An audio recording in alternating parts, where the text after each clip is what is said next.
Hi everyone, I'm back to read Chapter 5 of Addie's Book 2, Addie Learns a Lesson, a school story, Book 2 from 1864. Chapter 5 is called The Spelling Match. The next morning, Addie and Sarah walked most of the way to school in silence. Finally, Addie asked, "You angry with me?" "I ain't angry," Sarah said. They walked the rest of the way to school without talking. As soon as they arrived, Addie hurried to her desk. Harriet was already sitting there. "My mama say I could come to your house to study," Addie said happily. "Really?" Harriet said. She sounded cool. "I'm sure you have lots of studying left to do, but I don't really need to study anymore." "I've been studying real hard," Addie said. "We could help each other." "Well, maybe," Harriet said. All day, Addie felt jumpy with excitement. She couldn't keep her mind on her work. She kept thinking about the fine house Harriet must have, filled with dolls and other toys. Maybe Harriet would let her play with them this afternoon. When the day was finally over, Sarah came up to Addie. "You ready to walk home?" she asked. "Well, I'm walking with Harriet," Addie said. "I'm going to her house." "Fine," Sarah said flatly. "Go with her. I don't care." Her voice did not waver this time. She turned away from Addie. "Sarah?" Addie began, but Harriet's friends surrounded her. The girls dumped their books in Addie's arms again. They were every bit as heavy as the water bucket she used to carry back on the plantation, but Addie didn't complain. At last she was going to Harriet's house. "Did you see Sarah today?" Harriet asked in a mean voice. Her dress was so wrinkled, she looked like she slept in it,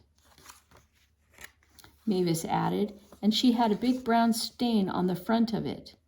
"Her mother is a washerwoman, and she can't even keep Sarah's clothes clean," said Harriet. All the girls laughed, except Addie. "That's not funny," she said. "Her mama work hard." "She must not be working hard enough because Sarah is a mess," Harriet said. "That don't matter," Addie said softly. Harriet said, "Of course it matters. Anyway, what do you care about Sarah, Addie? You're on our side now. At least your mother keeps you looking presentable. Even if I do wear some old dress every day, even if you do wear the same old dress every day, don't you have any others?" "No," Addie said, swallowing hard. "Addie looks good enough to be our flunky, though," Mavis said. The girls all giggled. "That's true," Harriet said lightly. "Sarah didn't, but you, Addie, are a perfect flunky." Addie smiled weakly, but she had a sick feeling in her stomach. When the girls reached Mrs. Ford's shop, Harriet suddenly took her books from the pile Addie was carrying, and Addie was confused. "Hey, I can go with y'all today," she said. "I can study at your house, Harriet." "I don't think so, not today," Harriet said. "But the spelling match is tomorrow," Addie protested. Harriet shrugged. "Well, maybe you can come some day, but not today," she repeated. "Come on," she said to the other girls. They grabbed their books and hurried away, leaving Addie alone at the shop door. Addie stood there, unable to move. Finally, she ran up the garret and threw herself on the bed. Her face burned as she had been stung by a swarm of bees. Sarah had been right. Harriet did not want Addie to be her friend. She just wanted Addie to be her slave. Addie reached for the cowrie shell Mama had given her and cried with shame. The next day was the day of the spelling match. When Addie woke up, Mama was already at the stove stirring a pot of grits. Addie got up and washed in a small basin beside the bed. She looked for the pink dress that Mama always laid out over the back of the chair, but her dress wasn't there. In its place was a blue skirt and jacket trimmed with black braid and a crisp white shirt. Addie stood staring at them. "I made them out of some leftover cloth from the shop. I want you to look your best for that spelling match," Mama said, smiling. "You surprised?" "Oh, Mama, thank you," Addie said, throwing her arms around Mama. "They nicer than anything I ever dreamed about." Mama took the clothes off the chair and helped Addie dress. "I've been staying up late for weeks now, working on them, hoping I could surprise you," said Mama, fastening the skirt. And when Mama stood back to admire Addie in her new clothes, her dark eyes sparkled with pride. "Look at you. You look like a fancy city girl," Mama said. "No matter how you do it in the spelling match, I'm going to be proud of you. You done worked real hard." But as Addie walked to school that morning in her new outfit, she didn't feel she deserved the new clothes. Once she got to school, the hours dragged by slowly. Addie became more and more nervous during the morning lessons, and when the spelling match finally started, her stomach felt queasy. Harriet was given the first word to spell, carriage. She rattled off the letters quickly. Carriage. "Correct," Miss Dunn said. "Sarah, you have the next word. Spell button." Button, Sarah spelled in a soft voice. "Correct," said Miss Dunn. "Addie, it's your turn. Spell tomorrow." Addie started to spell quickly, just as Harriet had. Tomorrow, but then she stopped. This was one of the words she had trouble spelling. She stopped and thought. She knew she could spell this word. She started again, this time more slowly. Tomorrow. "Correct," Miss Dunn said. Addie breathed a sigh of relief. At least she wouldn't make a mistake in the first round of the spelling match. Harriet leaned over and whispered, "I'm going to win, and my mother said I can have friends over after school for ice cream to celebrate. She said I could bring 5 girls. I might ask you." Addie said nothing. Her stomach felt worse. After 2 rounds, half the class had missed a spelling word and had to sit down. Addie was glad that Sarah was still in the contest. Sarah's next word was account. Sarah began, ACC, and then she paused. Addie closed her eyes. OUNT, she thought. "Come on, Sarah, you can spell it." ACCOUNT. Sarah began again. ACCONT, she said. "I'm sorry," Miss Dunn said. "That's not correct." Addie's turn was next. She took a deep breath. She knew how to spell the word, but she didn't want to hurt Sarah any more. She decided she would spell it wrong on purpose to apologize to Sarah.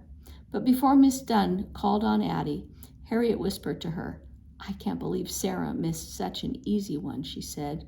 "She is so dumb." Addie felt a flash of anger. "I'll show her," Addie thought. Then Miss Dunn called on her. Addie spelled the word correctly. The spelling match went on into the 3rd round. Addie spelled bridge correctly in the 4th round, and she got scissors right. And when the 5th round came, there were 2 spellers left, Harriet and Addie. Harriet had the first word, principle. Miss Dunn said, "We all live our lives by principles." Principle. PRINSIPLE, Harriet said quickly. "I'm sorry," Miss Dunn said. "That is not correct." The students started talking among themselves.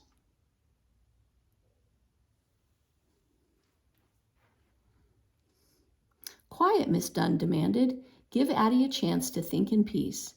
Addie, you must spell the word correctly to win. Principle." Slowly and deliberately, Addie spelled out the letters PRINCIPLE. "Correct," Miss Dunn exclaimed. She beamed with delight as she said, "Addie Walker, you have truly earned this prize." Miss Dunn came over to Addie and pinned a medal on her jacket. "Your hard work has paid off," she said. "Class, please clap for Addie."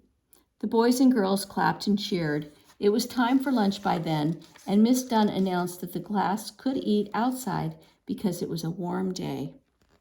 Several girls rushed up to Addie to congratulate her before they left the classroom. Harriet stood off the edge of the group. "Well," she said briskly, "if I had studied at all, I would have beaten you. Anyway, Miss Dunn gave you easier words." "You're just jealous," Harriet Mavis said. Addie spelled the word you missed.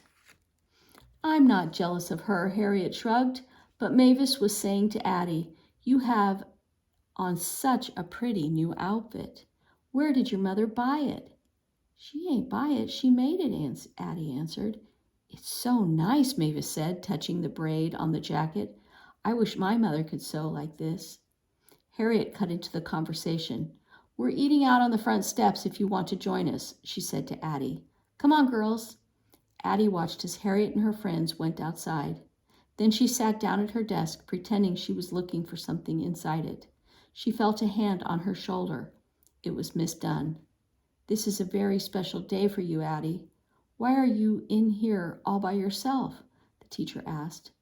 Addie kept rooting through her desk.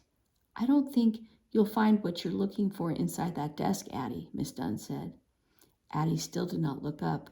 Miss Dunn reached for Addie's hand. Addie, look at me, she said gently. Addie slowly looked up. I suspect you're feeling bad because lines have been drawn between some girls in the class. Miss Dunn, Addie said, I don't know how to get rid of the lines. I done hurt Sarah, and I wouldn't blame her if she never spoke to me again. We all make mistakes, Miss Dunn said. I suspect you've learned a lesson about friendship. But you can't make things better by hiding in here. You need to think about what you stand for and act on it. Miss Dunn smiled at Addie and then left her alone. Addie took her lunch pail from the floor, opened the lid, and looked to see what Mama had packed. When she saw what was on top, she closed the lid and hurried out of the classroom. Addie went outside to the side of the building. She stopped when she saw Sarah sitting alone under a small tree. Addie took a deep breath, and then she walked up to Sarah and knelt beside her. I'm so sorry, Sarah, Addie said. Please forgive me. I wanted to be friends with Harriet because she was popular and smart and rich, but she ain't a real friend. I know you is. I never meant to hurt you. I want you to still be my friend. I want to be your friend, Sarah said. Smiling that sunny smile Addie had seen the first day she and Mama had arrived at the pier. Then Sarah reached out and touched Addie's medal. I wanted you to win so bad, Sarah said. I wanted you to win too. I was sad when you missed your word, Addie said. Maybe we can study spelling together right now. She reached into her lunch pail, and then there on top were 4 cookies Mama had made, each in the shape of a letter, L-O-V-E. Here, Addie said, holding the cookies on her outstretched hand. This is our first word. All right, and that was the end of our chapter in our book. I hope you liked it. And next time I'll read Looking Back in 1864.